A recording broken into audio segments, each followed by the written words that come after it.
الذي اصطفى ما بعد فقد قال الله تبارك وتعالى أعوذ بالله من الشيطان الرجيم بسم الله الرحمن الرحيم لقد كان لكم في رسول الله أسوة حسنة لمن كان يرجو الله واليوم الآخر وذكر الله كثيرا.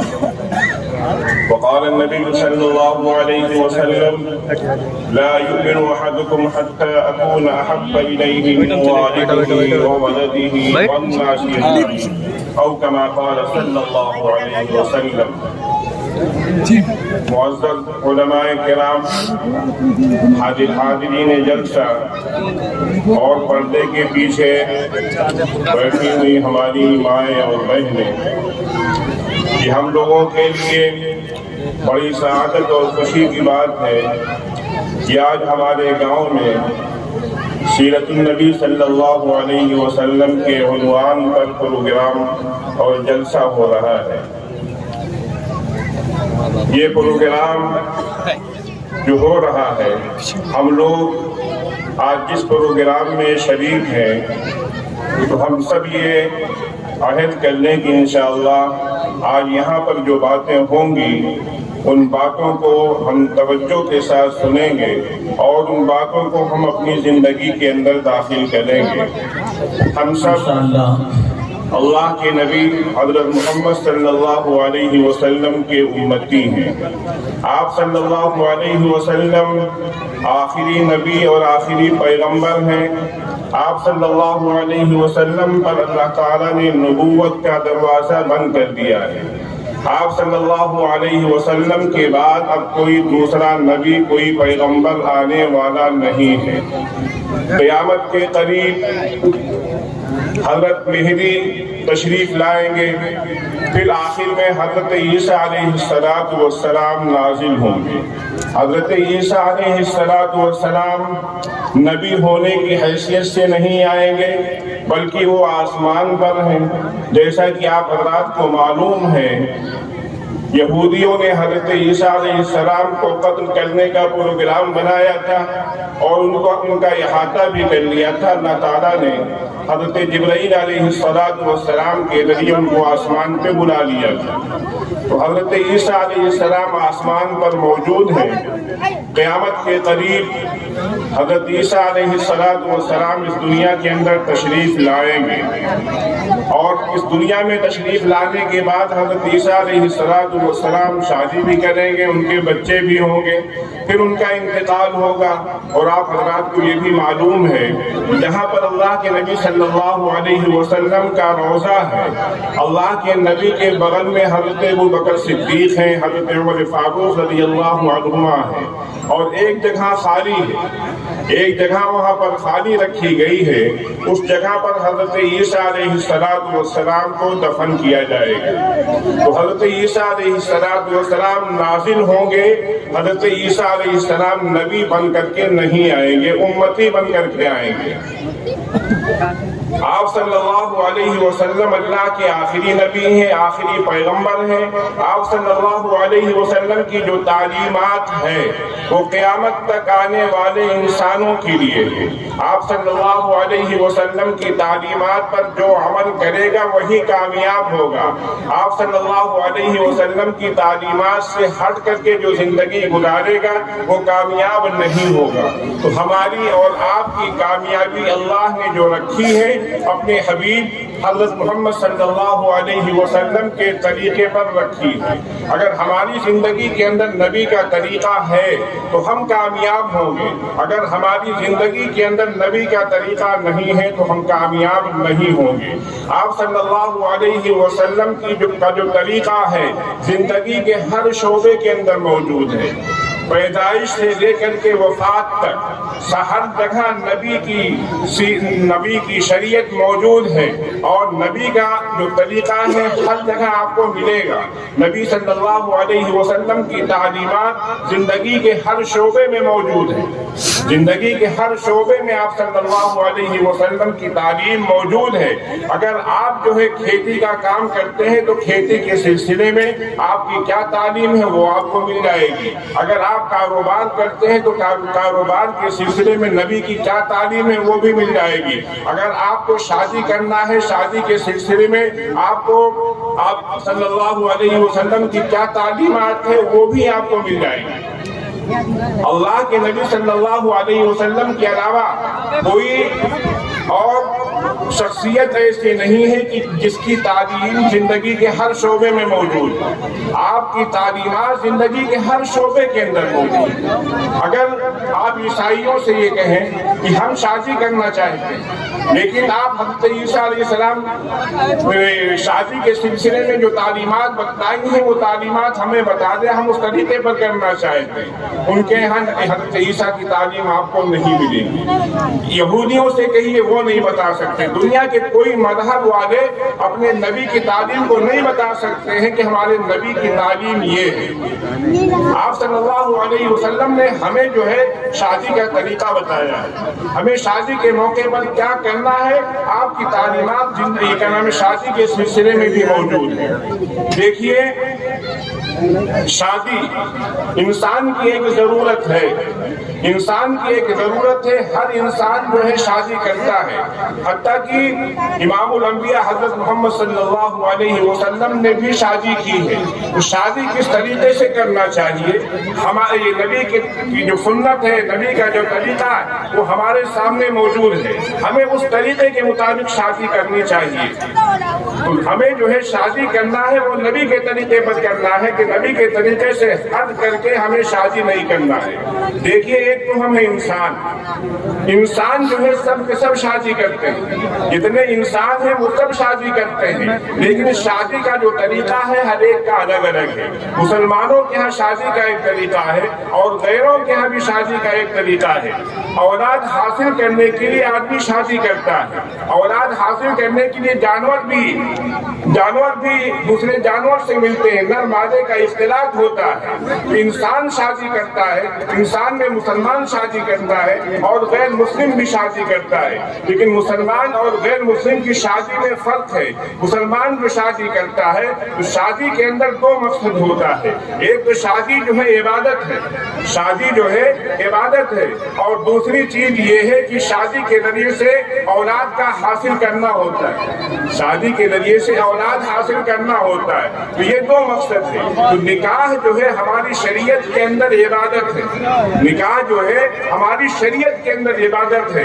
جب نکاح ہماری شریعت کے اندر عبادت ہے تو نکاح کے سلسلے میں آپ صلی اللہ علیہ وسلم کی تعلیم موجود ہے کہ اعلنوا النکاح وجعلوہ فی المساجد، کہ نکاح کا اعلان کرو، نکاح جو اعلانیہ طور پر ہونا چاہیے۔ اور دوسری جو تعلیم ہے آپ کی کہ نکاح چونکہ عبادت ہے اور عبادت کی جگہ مسجد ہے، عبادت کی جگہ جو ہے وہ مسجد ہے، تو نکاح جو ہے مسجد کے اندر ہونا چاہیے۔ تو نکاح کے سلسلے میں دو چیز ہے، آپ نے فرمایا کہ نکاح اعلانیہ کرو، اور دوسری تعلیم آپ نے ارشاد فرمایا کہ نکاح مسجد کے اندر کرنا چاہیے۔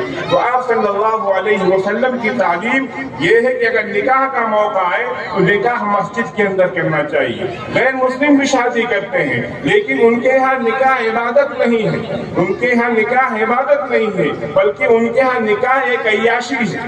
ان کے یہاں نکاح کے ذریعے سے انسان اپنی شہوت کو پوری کرتا ہے، نکاح کے ذریعے سے اولاد کو حاصل کرتا ہے۔ لیکن ہمارے یہاں ہمارے نبی کی جو تعلیم ہے، آپ کی تعلیم یہی ہے کہ نکاح ایک عبادت ہے۔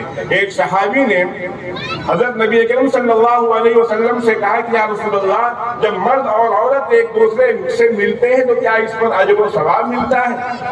کیا اس پر اجر و ثواب ملتا ہے؟ تو آپ صلی اللہ علیہ وسلم نے ارشاد فرمایا کہ ہاں، اس پر اجر و ثواب ملتا ہے۔ ان صحابی نے سوال کیا کہ یا رسول اللہ، وہ یہ میاں بیوی جو ایک دوسرے سے ملتے ہیں وہ اپنی خواہش کی تکمیل کرتے ہیں، اپنی خواہش کی تکمیل کرتے ہیں، تو اس میں ثواب کیوں ملتا ہے؟ تو آپ صلی اللہ علیہ وسلم نے بتایا کہ دیکھو، اگر یہ بغیر شادی کے ایک دوسرے سے ملیں تو بتاؤ یہ ملنا جائز ہے کہ ناجائز ہے، گناہ ہے کہ گناہ نہیں ہے؟ انہوں نے کہا کہ یا رسول اللہ، جو اس پر گناہ ہوگا۔ تو آپ صلی اللہ علیہ وسلم نے ارشاد فرمایا کہ جب بغیر نکاح کے مرد اور عورت ملتے ہیں اور گناہ ہوتا ہے، نکاح کے بعد جب ملیں گے تو اس کے اوپر اجر و ثواب ہوتا ہے۔ تو نکاح جو ہے کہ عبادت ہے، اور عبادت کی جگہ مسجد ہے، اور غیر مسلموں کے ہاں نکاح جو ہے عبادت نہیں ہے۔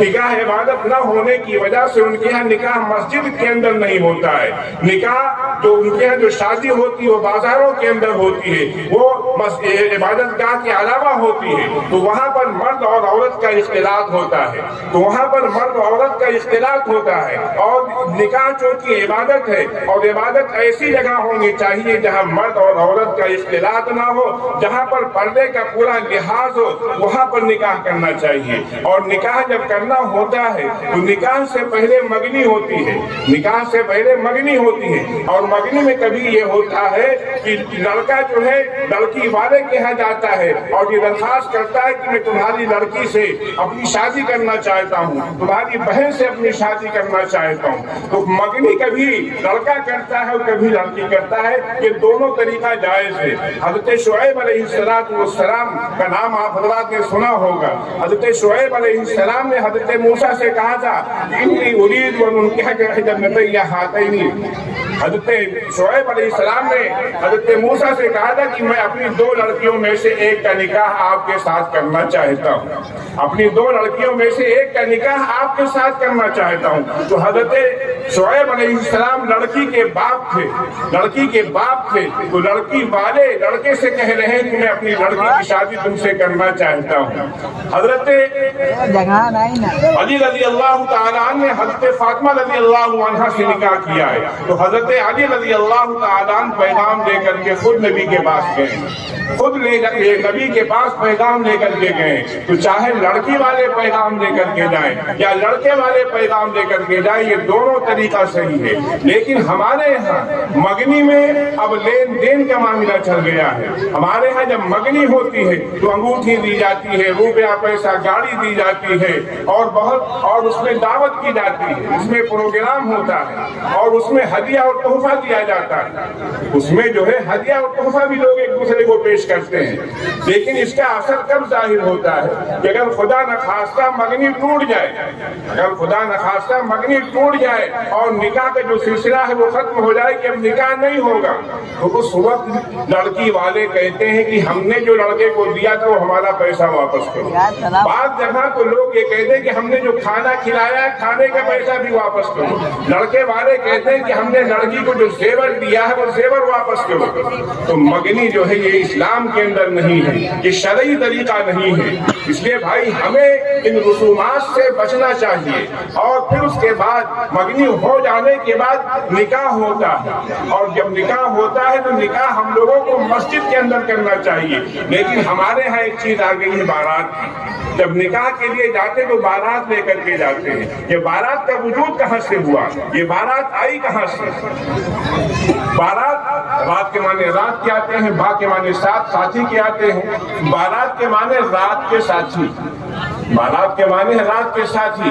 پہلے زمانے میں جب گاڑیاں نہیں چلتی تھی اور دور دراز جو ہے شادیاں ہوا کرتی تھی، جب دلہن کو لینے کے لیے جاتے تھے، جب دلہن کو واپس لاتے تو اس میں کبھی ایک دن لگتا، کبھی 2 دن لگتا، اور وہاں سامان بھی ہوا کرتا تھا۔ جب لڑکی کو لینے کے لیے جاتے تھے تو اس بات کا خطرہ ہوتا تھا کہ کہیں راستے میں کوئی پریشانی نہ آ جائے، ڈاکو کہیں لوٹ نہ لے، راستے میں کہیں عزت آبرو نہ چلی جائے۔ اس لیے جب کہیں جاتے تھے شادی میں تو اس زمانے میں یہ طریقہ تھا کہ خاندان کے لوگوں کو جمع کیا جاتا تھا اور یہ کہا جاتا تھا کہ ہمیں بہو لانی ہے، ہمیں لڑکی لانی ہے، اس لیے ہر گھر سے ایک جوان جانا چاہیے، ہر گھر سے ایک آدمی جانا چاہیے، ہمیں اتنے آدمی کی ضرورت ہے، اتنے آدمی ساتھ میں چلیں تاکہ وہ لڑکی کو آفیت و سکون سے وہاں سے لے آئے۔ اس مجبوری کی وجہ سے لوگ جو ہے کئی لوگ لڑکی کو لینے کے لیے جاتے تھے تاکہ راستے کی آفت اور مصیبت سے بچ جائیں، لیکن اب وہ تصور تو ختم ہو گیا۔ پہلے پیدل لے کر کے آتے تھے، ڈولیاں چلتی تھی اور ایسے ہی بیل گاڑی چلتی تھی، اس میں کافی وقت لگتا تھا، لیکن اب وہ ساری چیزیں ختم ہو گئی ہیں۔ اس لیے یہ بارات کا تصور بھی ختم ہو جانا چاہیے، لیکن ہمارے یہاں بارات کا رسم و رواج بالکل عام ہو رہا ہے، بارات بہت زیادہ ہو رہی ہے اور بہت زیادہ اس میں اسراف ہو رہا ہے، بہت زیادہ اس کے اندر فضول خرچی ہو رہی ہے کہ لڑکی کے یہاں لوگ آتے ہیں، بارات لے کر کے آتے ہیں، اور جب بارات لے کر کے آتے ہیں تو اس میں باقاعدہ طے کرتے ہیں کہ ہمارے 100 آدمی 200 300 آدمی آئیں گے، اور کھانے کے اندر آپ کیا کھلائیں گے؟ لوگوں کے دروازے پر لے جا کر کے وہاں کھانا کھلاتا ہے، اگر کھانے میں ذرا سا بھی کمی ہو گئی، بڑھیا کھانا نہیں ہے، کہیں بھی کوتاہی ہو گئی، تو کہتا ہے کہ تم نے ہمارے باراتیوں کا خیال نہیں کیا، تم نے ہمیں کھانا اچھا نہیں کھلایا ہے، تو طرح طرح کی باتیں جو ہے وہ شروع کر دیتے ہیں، مسئلہ خراب ہو جاتا ہے۔ اس لیے بھائی ہمیں ان رسم و رواج سے بچنے کی ضرورت ہے۔ آج لوگ بمبئی سے صرف شادی میں شرکت کرنے کے لیے، بمبئی سے بارات میں شرکت کرنے کے لیے آتے ہیں، بمبئی سے جو ہے بارات میں شرکت کرنے کے لیے، شادی میں شرکت کرنے کے لیے آتے ہیں، تو بارات جانا یہ بہت غلط بات ہے۔ اس لیے بھائی ہمیں ان سارے رسم و رواج سے بچنے کی ضرورت ہے۔ ہمیں اللہ کے نبی نے کیا تعلیم دیا ہے؟ حضرت جابر ابن عبداللہ رضی اللہ تعالیٰ عنہ کے بارے میں آتا ہے کہ انہوں نے شادی کیا، ایسے ہی عبد الرحمن ابن عوف کے بارے میں آتا ہے کہ انہوں نے شادی کیا۔ آپ صلی اللہ علیہ وسلم مدینہ کے اندر موجود ہیں، لیکن آپ صلی اللہ علیہ وسلم کو نہیں بتایا کہ ہماری شادی ہو رہی ہے۔ آپ صلی اللہ علیہ وسلم سے حضرت جابر نے خود بتایا کہ اللہ کے رسول میں نے شادی کیا ہے۔ حضرت عبد الرحمن ابن عوف نے خود بتایا، حضرت عبد الرحمن ابن عوف کے کپڑے پر زرد رنگ لگا ہوا تھا، پیلا رنگ لگا ہوا تھا ان کے کپڑے پر۔ اس زمانے میں جب عورتوں کی شادی ہوتی تھی تو شادی کے موقع پر عورتیں رنگ استعمال کرتی تھی، وہ جب مرد اور عورت کا اختلاط ہوتا ہے تو ایسے موقع پر وہ رنگ مردوں کے کپڑے میں لگ جایا کرتا تھا۔ تو اللہ کے نبی نے جب ان کے کپڑے پر رنگ دیکھا تو کہا کہ عبد الرحمن یہ کیا ہے؟ انہوں نے کہا کہ یا رسول اللہ یہ جو ہے ابھی ہم نے شادی کیا، ہم نے جو ہے شادی کیا ہے۔ تو آپ صلی اللہ علیہ وسلم نے ارشاد فرمایا اولم ولو بشاتی، کہ ولیمہ کرو، ولیمہ کرو، ولیمہ کرو، اگرچہ ایک بکری ہی کے ذریعے سے ہو تو ولیمہ مسنون ہے، ولیمہ کرنا چاہیے۔ لیکن ولیمہ کب ہوتا ہے؟ ولیمہ ہوتا ہے جب لڑکی رخصت ہو کر کے شوہر کے گھر آ جاتی ہے، یا میاں بیوی کی خلوت ہو جاتی ہے، تنہائی میں میاں اور بیوی ایک جگہ اکٹھا ہو جاتے ہیں، اس کے بعد ولیمہ کیا جاتا ہے، اور اس سے پہلے ولیمہ نہیں ہے، اس سے پہلے اس کو ولیمہ نہیں کہتے ہیں۔ تو ولیمہ کرنا اللہ کے نبی کی سنت ہے، اور اللہ تعالیٰ نے ہمیں جو مقام دیا ہے، ہماری جو پوزیشن ہے، ہم اپنی پوزیشن اور حیثیت کے اعتبار سے نکاح کریں، تو ہمیں جو ہے اپنی حیثیت اور پوزیشن کے اعتبار سے ولیمہ کرنا چاہیے۔ تو ہمارا حال کیا ہوتا ہے کہ جب بارات لے کے جاتے ہیں تو دھوم دھڑکے سے لے کے جاتے ہیں، گانا باجا کے ساتھ لے کر کے جاتے ہیں، رسم و رواج کے ساتھ جاتے ہیں، اور وہاں آرڈر کرتے ہیں کہ کھانا ہمیں ایک نمبر کا چاہیے، یہ کھانا چاہیے۔ لیکن جب ولیمہ کرنے کا نمبر آتا ہے تو اکثر جگہوں میں یہی دیکھنے میں آیا کہ ولیمہ میں ایک ہی سالن ہوتا ہے، باراتیوں کے لیے کھانا الگ بنتا ہے، لیکن جب ولیمہ کریں گے تو اس میں سالن ایک ہی رہے گا، یا تو بڑے کا گوشت رہے گا یا مرغی کا گوشت رہے گا، یہی ایک سالن رہتا ہے۔ لیکن جب بارات میں جائیں گے تو کہیں گے مچھلی کی فرائی ہونا چاہیے، مٹیر بھی ہونا چاہیے، یہ بھی ہونا چاہیے، دنیا بھر کی مچھلی ہونی چاہیے، ہر قسم کا آئٹم ہونا چاہیے۔ تو بارات میں جب جاتے تو وہاں آرڈر دیتے ہیں، لڑکی والوں کے اوپر کتنا بوجھ ڈالتے ہیں، لڑکی والوں کو ہم لوگ کتنا پریشان کر رہے ہیں، اور جہیز عام ہونے کی وجہ سے آج ہمارے معاشرے میں بچیوں کی شادی نہیں ہو رہی ہے۔ اور یہیں پہ ہم ایک چیز اور بتا دیں کہ ہمارے ہاں جب شادی ہوتی ہے تو شادی کے موقع پر نیوتا لوگ لکھاتے ہیں، نیوتا جو ہے لوگ جمع کرتے ہیں، بلکہ جہاں پر شادی ہوتی ہے شادی ہال کے باہر جو ہے ایک صاحب بیٹھے رہتے ہیں، وہ ایک رجسٹر لیے رہتے ہیں، اس میں نام درج کیا جاتا ہے، اور اس میں لوگ لکھاتے ہیں کہ ہم نے کتنا پیسہ دیا۔ وہ جو نیوتا لیا جاتا ہے اس کے بارے میں قرآن کی ایک آیت ہے جو ما آتیتم من ربا لیربو فی اموال الناس فلا یربو عند اللہ۔ حضرت مفتی تقی عثمانی صاحب نے یہاں ربا کا لفظ جو ہے اس کا ترجمہ نیوتا سے کیا ہے۔ وہ فرماتے ہیں کہ اور جو تم نیوتا لیتے ہو فلا یربو عند اللہ، تو وہ نیوتا جو ہے جو نیوتا لیتے ہو لوگوں کے مال میں اضافہ کرنے کے لیے، تو نیوتا جو لیتے ہو لوگوں کے مال میں اضافہ کرنے کے لیے، فلا یرضو عند اللہ، تو وہ مال اللہ کے نزدیک نہیں بڑھتا، اللہ کے نزدیک اس مال کی کوئی قدر و قیمت نہیں ہے۔ وما آتیتم من زکاۃ تریدون وجہ اللہ، اور جو تم زکات دیتے ہو، صدقہ دیتے ہو، تو اللہ کے نزدیک اس کی قدر ہے، اللہ اس کو بڑھاتا ہے۔ تو جو ہم اللہ کے راستے میں خرچ کرتے ہیں، اللہ کے راستے میں صدقہ کرتے ہیں، اس کی اہمیت اللہ کے نزدیک ہے۔ اور جو ہم نیوتا دیتے ہیں، نیوتا لینا اور دینا، یا آپ مفتیان کرام سے پوچھیں وہ آپ کو بتائیں گے کہ جائز ہے کہ ناجائز نہیں ہے۔ اس لیے بھائی ہمیں جو ہے ان رسم و رواج سے بچنے کی ضرورت ہے۔ ہمارے نبی کا جو ارشاد ہے وہ ارشاد یہی ہے، ان اعظم النکاح برکۃ ایسرہ مؤونہ، کہ سب سے زیادہ بابرکت نکاح وہ ہے جس میں سب سے کم خرچ ہو۔ اور ہمارے ہاں جس نکاح میں سب سے زیادہ خرچ ہو وہ سب سے بڑا نکاح سمجھا جاتا ہے۔